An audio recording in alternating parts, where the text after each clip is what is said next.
Hi there and welcome to the Explaining History videocast. I'm just giving a quick video here for students of Russian history. The number of questions I've had recently about Tsarist Russia from 1881 to 1914 points out to me there's probably a couple of questions going around the exam boards about this one. So, the thing that you need to know about this period of time is that a lot of historians view it as being a revolutionary period. You know, we normally think, well, the revolution happened in 1917 twice, and that's as much revolution as you need to think of. But there's a different way to think about it. There were revolutionary tensions within the empire for decades beforehand.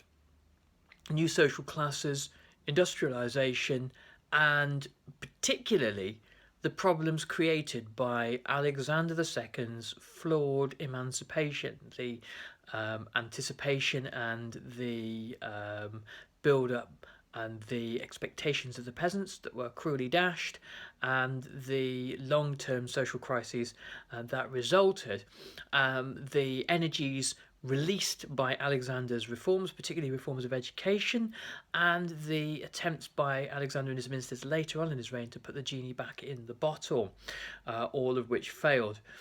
And the growing discontent of Russia's intelligentsia, the students who formed up most of Russia's middle classes, and who found there was no role for them, no place in society, particularly when they'd graduated from universities with a lot of knowledge, much of which was seen by the Russian Empire as irrelevant, things like life sciences and biology, and the ingredients for revolution existed in Alexander III and Nicholas II's reign, in large part because of the radical social changes that came about in Alexander II's. So if we're talking about the ability of Alexander III and Nicholas II to manage Russia, both of whom largely unsuccessful, though Alexander III manages to contain revolutionary pressures that he passes on to his far less capable son. The reason why they have such an increasingly difficult job is in large part to do with the developments that happen under Alexander II and the ushering in of a revolutionary period. And that revolutionary period goes on past 1917, and one might say it goes on all the way up to 1928 and the advent of Stalin. But that's a different conversation.